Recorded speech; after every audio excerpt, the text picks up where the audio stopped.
Hello, I'm Jacob Shortfigure, I'm Trent Nolan. I'm Jacob Spire. and this is our project, Car Whisperer. So the Car Whisperer is an app that you put on your phone that listens to car sounds and then diagnoses a problem with a percentage chance. So we can use this to help mechanics find problems within a car easier. You just put it up to the area in which the problem is, and it'll listen to the sound and then give a percentage for the possibility that the problem is this problem. So how it works is you hold your phone a certain distance away from the car. It'll record the sound. The recorded sound will be compared with a library of other sounds, and a percent chance will be given representing how likely the sound is a certain problem. So, how you use it. So, after you open up the app, it helps you identify the issue, and it will direct you to the State Farm website where you can find nearby mechanics and how much it might cost. In the future, we hope that we can really vastly increase the amount of our library and use user inputted data to also compare and hopefully create like a neural network of information between the users and State Farm. So, some benefits. Well, it finds the issue with the car for you, so that's a benefit. It will also show nearby mechanics, so you don't need to look for that on your own. It'll make the claims process more efficient because you know what the issue is with the car, and it saves money because you don't have to pay to find out what's the issue with the car. So this is the big chunk of our code. Basically, it'll set a bunch of variables, and then it'll run the recording and check for amount of faults and where the faults are, which is you can set a fault compared to what sound it is, i.e. if you have a car braking noise, you want the frequency to be very high because it's more of a screech.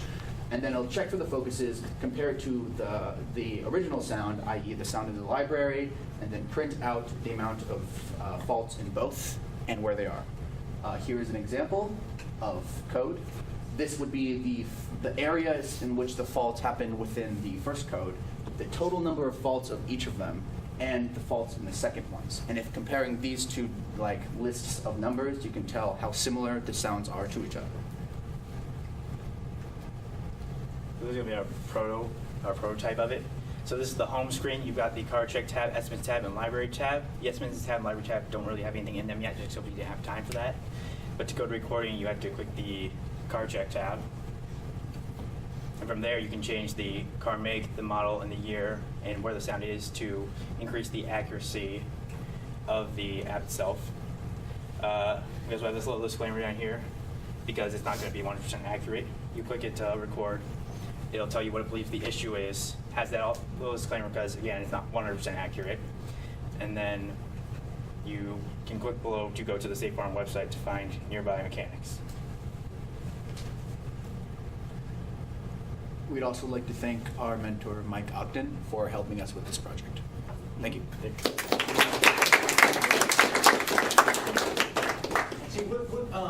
What did you guys code with? Is that like JavaScript or? We used Python since this class is a Python awesome. class. Excellent.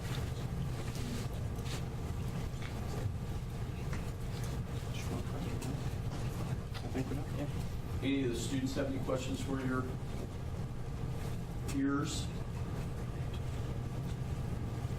So do you guys go out and record like different sounds for cars braking, or? We actually found a library of sounds, but unfortunately we couldn't. The sounds kept downloading and they were malicious. So we just compared two sounds that aren't car noises. One was a like car sounds, like beep beep, honk honk, and the other one was When we use recording the computer. yes. Yeah. Okay. Thank you very much.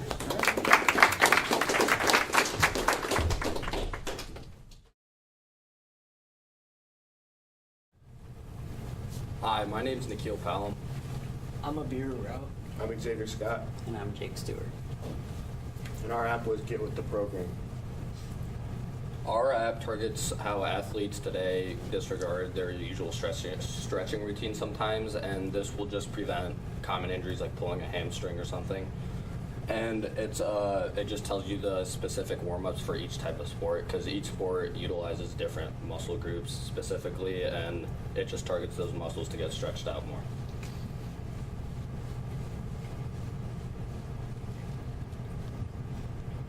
Sweeney, you need to play on that, please. So for it, you go into the login page, and then from there you go and you select which sport you'd like to choose. And then after you select your sport, it'll give you a detailed warm-up list for that specific sport of what to like stretch for that muscle group.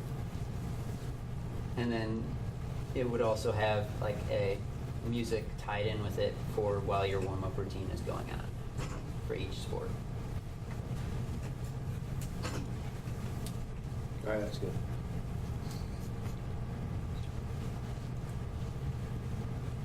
So we decided to code this one in MIT App Inventor, and it's because it's a block language and it's used for creating simpler apps, because really the code for this app is quite simple. It's just a lot of research going into like knowing the specific warm-ups for each sport.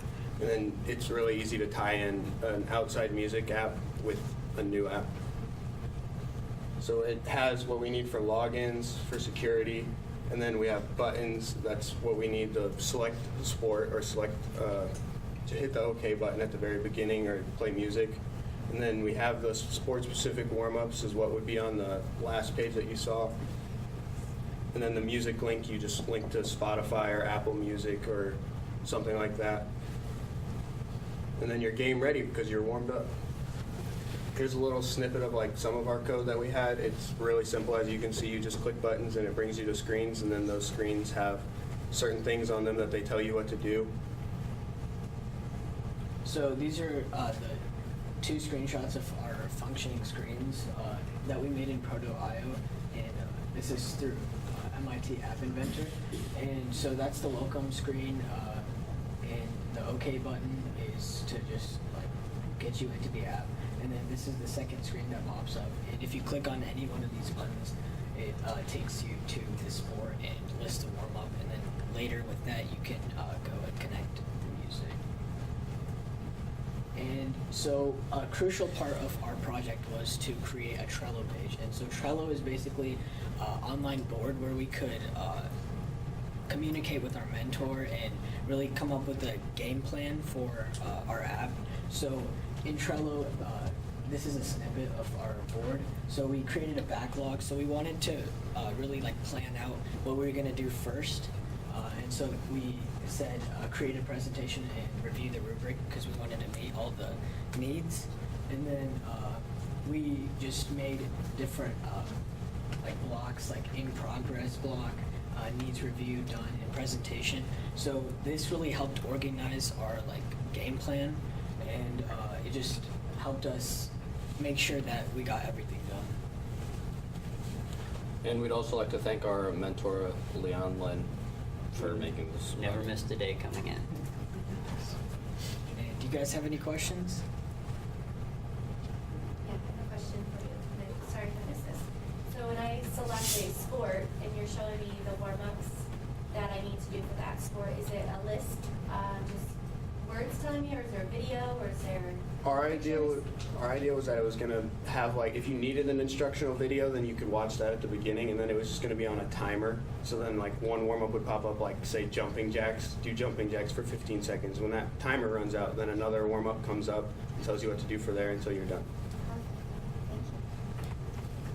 And did you guys consider like specific ages for these types of stretching? You know, as you know, obviously younger kids, older kids, maybe even adults. Did you also maybe consider that as well? Yeah, because for ages 14 and under, there's approximately 3.4 million sports injuries, and Yeah. not all of those are like bone fractures. So that would be like torn muscles or torn ligaments, and that like this app would help prevent all those younger kids or hundreds of thousands of high school students who have sports-related injuries every single year. What about old people like me and Leon? Yeah. Well, that would totally be an option for you if you're like in a recreational sport and you don't want to be injured. That's right. All guys, yeah. I think I've got a few like you. Great job, guys. Yeah.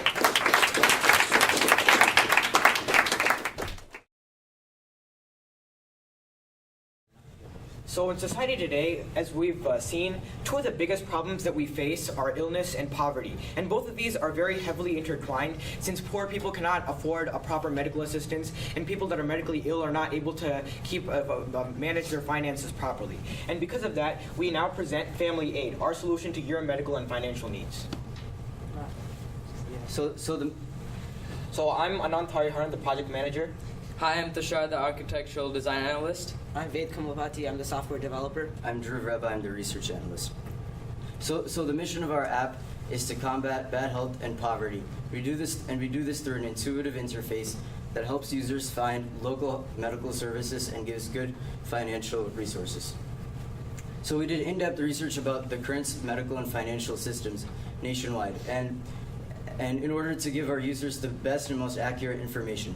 So some of the research that we've gotten is the most common symptoms experienced by patients nationwide, and we handpicked local hospitals in our app that we made sure would give quality services at a cheap price, because that's very important. And we also categorized the local medical facilities based on their specialties and what they specialize in, like dermatology or cardiovascular, and etc.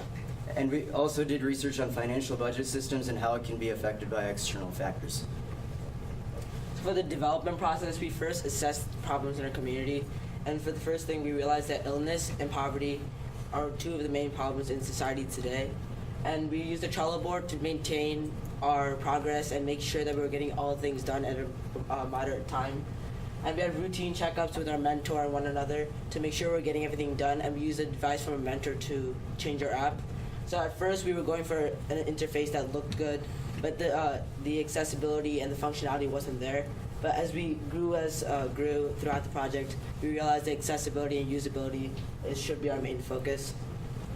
And we also used user satisfaction and usability. So we got our app tested by many friends and family to see their input. And then we used agile development process. So every couple days or a week or so, we tested our app and debugged it to make sure it was running properly and looked for all the errors. And the software or like program that we used to develop our app was MIT App Inventor. So being the architectural design analyst, I wanted to make an app which was robust and full of settings and menus. But when we came together to discuss the GUI, we didn't want our app to be flashy and full of things. We wanted it to be simple and sober. So this is our Family Aid GUI. It's intuitive, it's user-friendly, it can be used by all ages. So we took out all the clutter and made it as simple as possible. So this is a video of our app. wait, Go you back. skipped it. Miss Play. Feeney.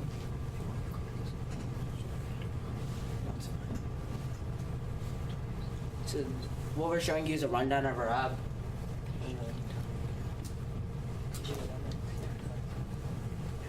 I'm gonna go down there now. Oh, sorry.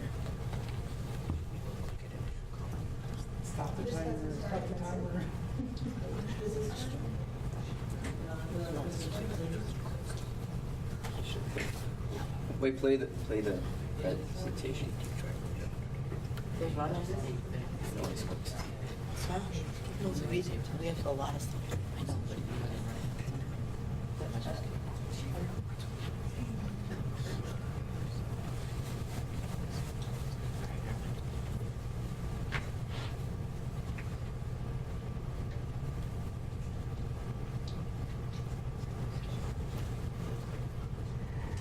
So this is a rundown of our app.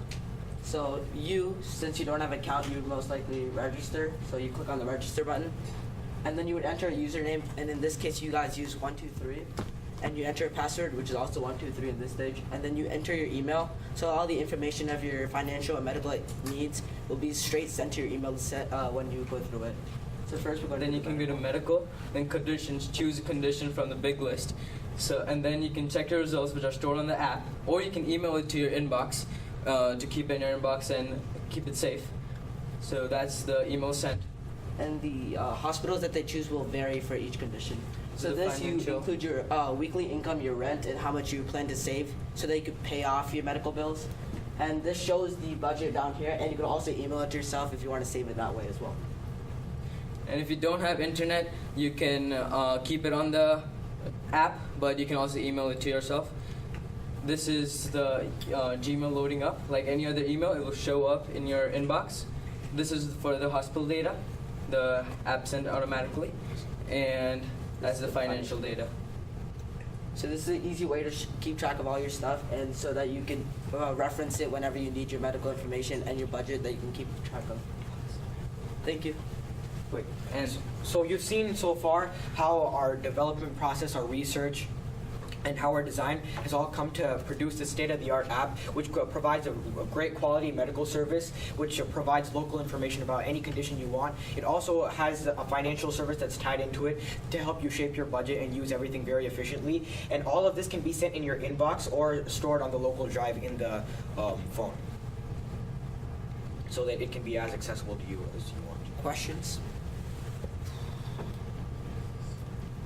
I like the fact that you guys have a target audience. You know, I like the fact that you provided the stat with regards to those that maybe are underprivileged and whatnot. So, question though, have you considered, given a person's, you know, maybe their income, will the hospital be aware of all this information, and will they maybe then charge them accordingly because of that income that they're making?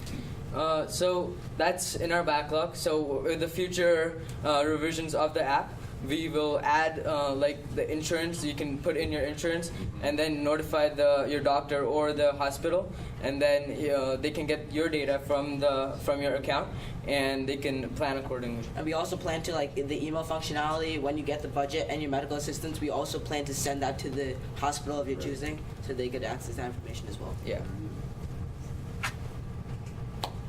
And a final. Thank you. Thank you.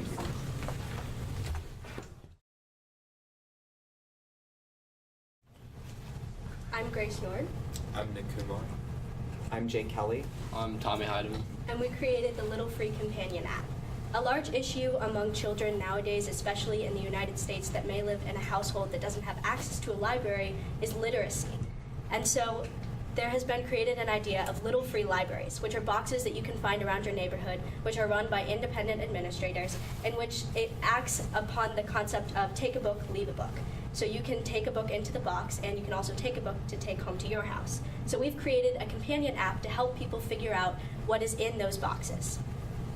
So let's go over the design process. First we started with a simple sketch and then moved on to a process flow diagram and then made the prototype. This is a pretty standard design process. It basically lets you work up from smaller to larger.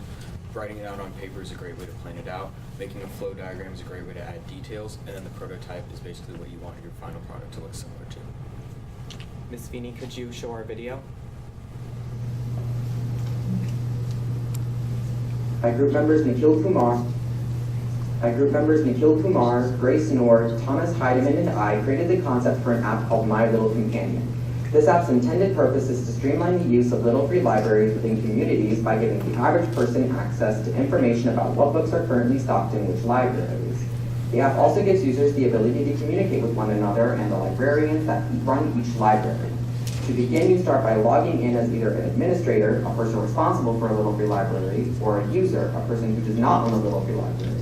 For this demonstration, we will be logging in as an administrator. On the login screen, you simply put in your login information and then click the login button that appears. You will then be brought to your profile screen. From here, you can view information about your own library. Look for other libraries or edit your profile. By selecting My Library, a view of your own library's profile will appear. The library's owner and address will be visible to users, as well as an image of the library itself.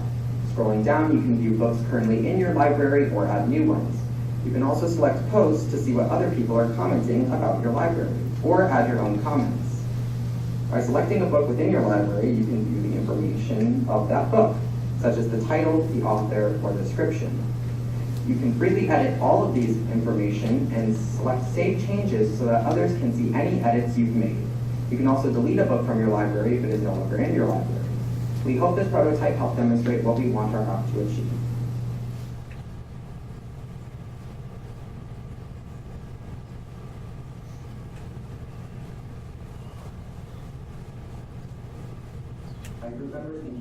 R for F. Microcutters can heal from R.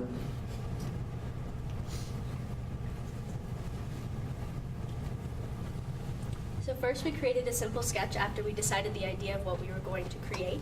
And as you can see, it's really rough and it doesn't have all of the ideas that we ended up implementing into the app, but it was a great way to get started. Then we created a process flow diagram to streamline the idea of which screens would take us to where. And this is kind of the base of what we created our prototype based on.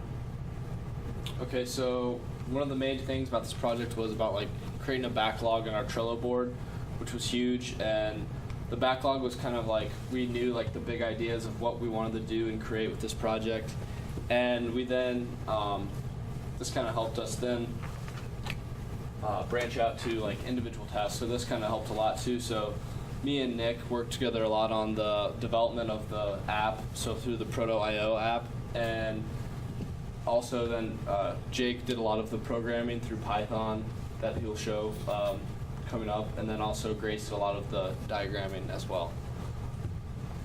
So as far as the coding, like Tom said, I did all of it in Python. So me and Grace and I together created some classes for libraries and books because we thought that using classes and objects would make it really easy to keep track of each individual library and book, since our app is designed to have a lot of different libraries and books.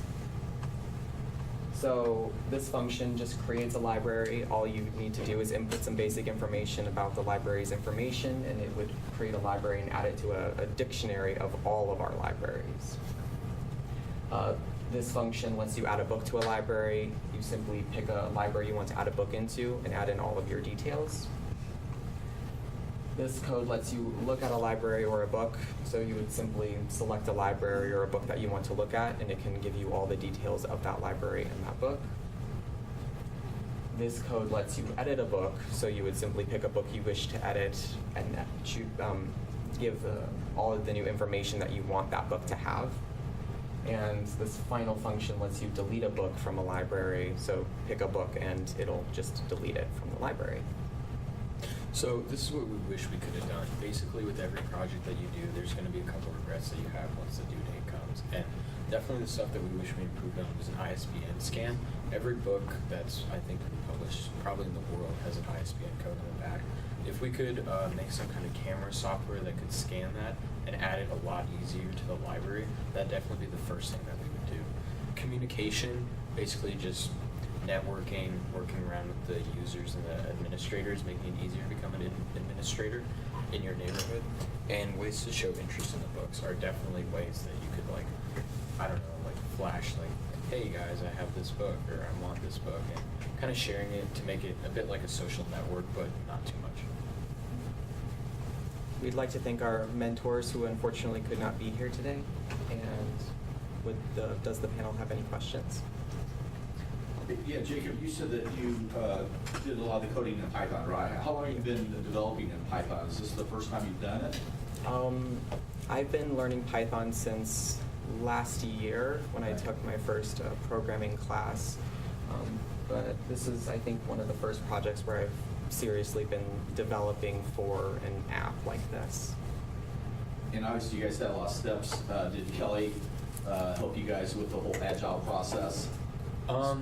Yeah, I mean, he came in later after another mentors of ours had to step out, so he definitely helped us with that and just kind of organizing the whole process.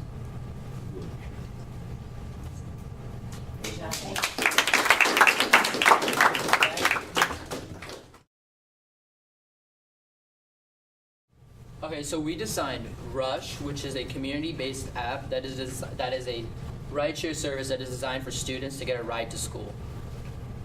And so I'm Utica Shore. I plan on studying at U of I next year, and I was a project developer. I'm Jacob Hughes, and I plan on studying at ISU next year in political science.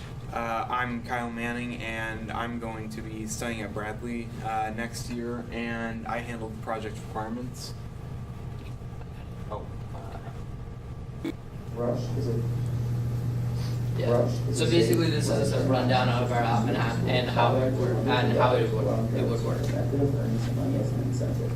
All rushes should be arranged the night before pickup. When the app opens, you are greeted by the main login screens.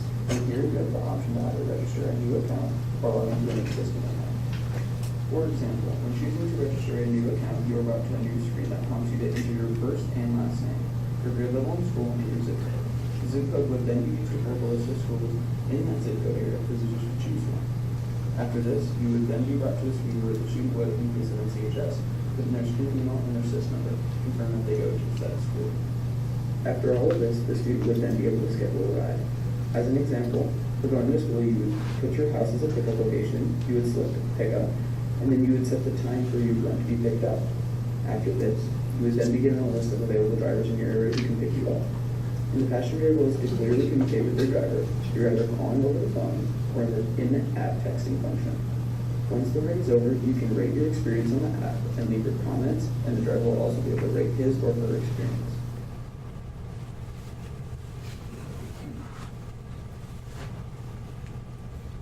Yeah, so that was basically like a rundown of our app, and we consulted with our family and friends in order to create a user-friendly experience.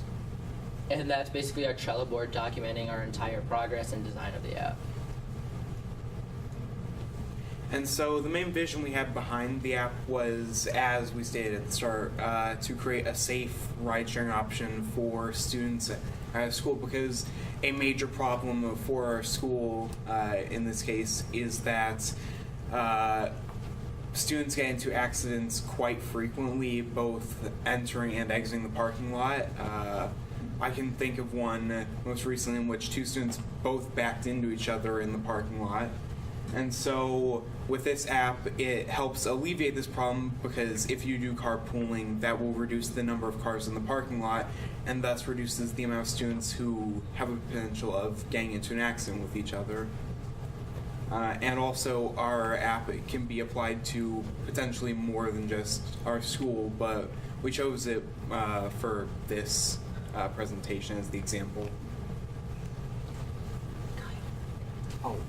And for our architecture for our project, for our design, we made a flow chart to demonstrate how the app would work, having like the student, driver, and administration pages be the top. And then we also made a Trello board to document our progress throughout the project, and we used the Agile methodology to, during each meeting with our mentor, to talk about what we have done, what we need to do, and we also made demos for the app to basically test out some of the flaws throughout our project.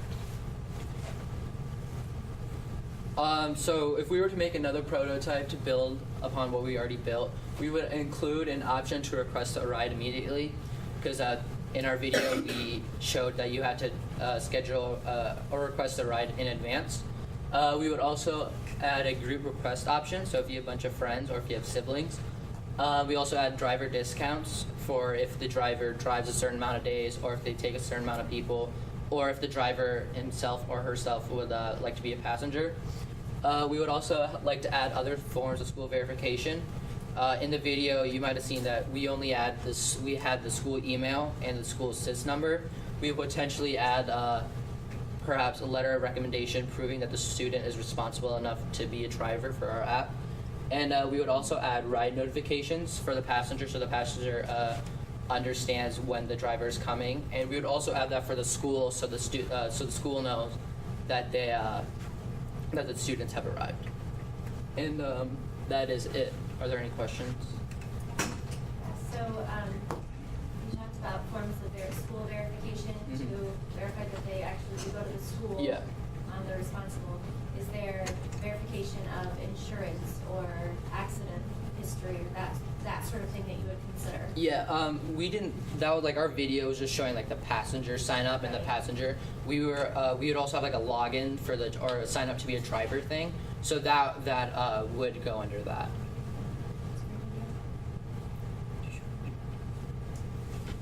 Jake, did you consider that having more teenagers in one car at once could have more potential for distraction? Yeah, that is fair. The audio wasn't that great on our video, but we did mention how we have a two-way rating system, one for the passenger to rate the driver, and one for the driver to rate the passengers to rate how their ride was. And so hopefully that'll deter any stupid distractions that the passengers do. Sure. How much does the ride cost? All of them are $1 to $2. They're like not very many high schoolers have jobs, and so this isn't meant to be like a financial burden. And we only really have that $1 to $2 as like an incentive for drivers. And if you were to add like this, our idea to another organization, our main goal would be efficiency, not profit. So like this could be applicable at State Farm's parking lot. Great job, guys.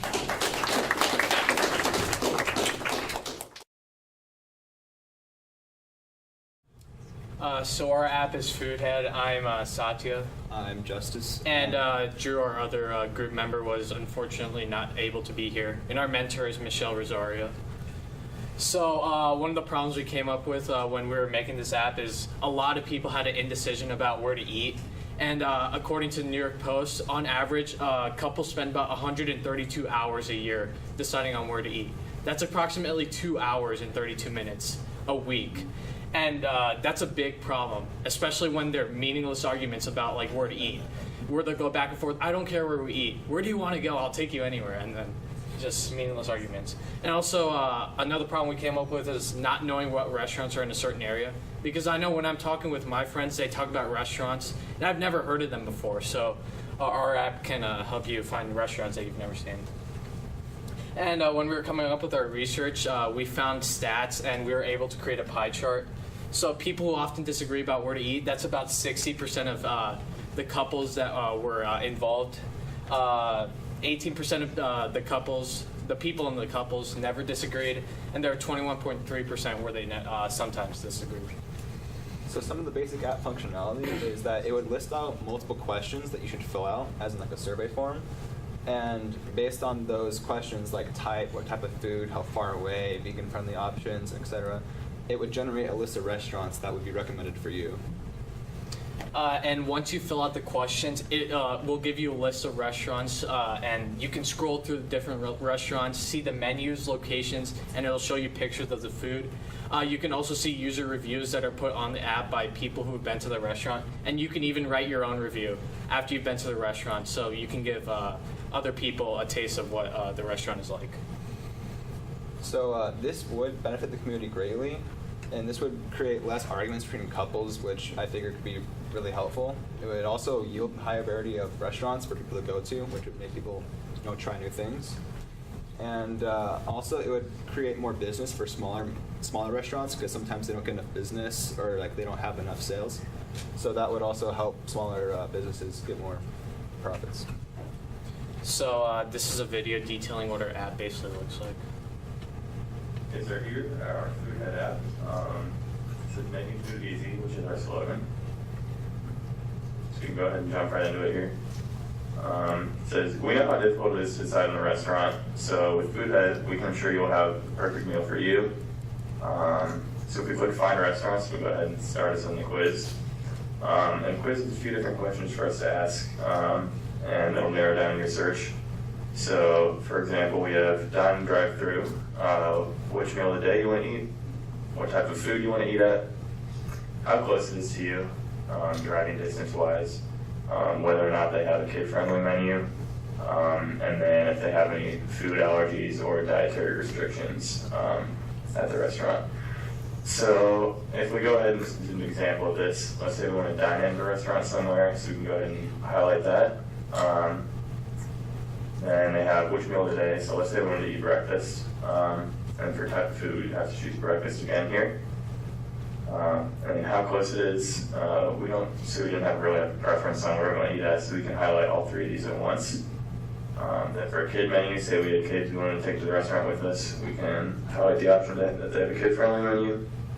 And then finally, whether they have any options for people with dietary restrictions. So obviously we would want that, so we can choose allergy-friendly and vegan-friendly options. And then when we click done, it'll come up with a list of searches that best match our results from the quiz. So as you can see here, number one ended up being the original Pancake House, and they have the number of stars there for user reviews. That one has a 5 out of 5, but we also have a few other options here for breakfast places that are near us. Let's say we did go ahead and want to go to the original Pancake House. We can end up clicking on this. I can see they had some pictures up there, and they had other pretty basic information. like their ratings, their location, their hours, their website link, some things they serve on the menu. And then you can also write a review or see other users' reviews and what they rated the restaurant. So in total, this our app does a pretty good job at bringing up restaurants and giving you the information on where you should eat. So, any questions from the panel or anybody? Here that our food head app. Sounds like the discussions that occur in my house. I don't know where you want to go. I don't really know that. Yeah, Jay? I was going to ask, so like if your app just had like different types of foods, wouldn't that just promote more discussion on what type of food you wanted to have? So see, like there's different restaurants with different sorts. This one narrows it down to maybe 3 or 5 instead of you choosing between 10 different restaurants that you could maybe hear of. So. All right. I'm sorry. We don't have time for additional student questions. All right. Thank you.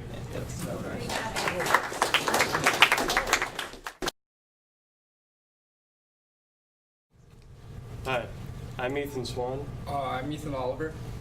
And unfortunately, Isaac Sagers couldn't be here today, and we'd like to give a special thank you to our mentor, Brad, who's manning the camera. So we created Help Hub. Our idea was to create an app that would help those in need to meet their immediate basic living necessities. And we would do so by leading them to discounted and free services across Bloomington Normal that they might not know that they can make use of in their times of need.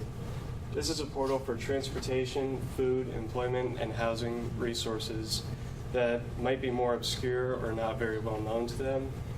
And so our app would be very easy to design, easy to access and navigate so that you can understand what your options are and direct you to information about charitable organizations and companies that can assist. So our process was we compiled research of a bunch of different services and compiled them into a spreadsheet so we could know where we wanted to start and divide them up into categories. And then we branded, we made that logo over there, and we wanted to encapsulate the idea of like, we want to extend a helping hand to the people that really need assistance. And then we developed a prototype in Proto.io, and we created code to where we want to envision our app going into the future. So we developed our prototype in Proto.io, which is very robust mobile app prototyping software online, which allowed us to capture our vision of the categorical organization of these companies' information and the ease of access that we were looking for. And we have a video demonstration. As soon as you open up the app, you're led to lists of thumbnails of various services all across town. All you have to do to learn what these services have to offer is read the basic description, and it also offers you a community approval rating. And if you wanted to get more information about any of these companies, all you would have to do is click on the thumbnail and you would be directed to more information about these companies and how to utilize their resources. There's also an options and profile page that would allow for more personalization of your experience with our app.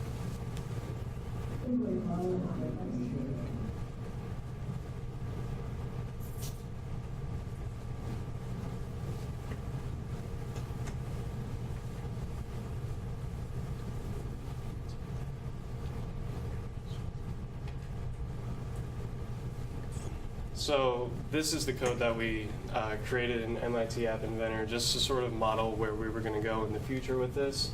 It demonstrates how we wanted our basic design to look with the different lists for each type of service that we were offering. And you can set the visibility by switching through the lists and so on. So in the future, we wanted to create a more personalized account system because not everyone's needs are the same.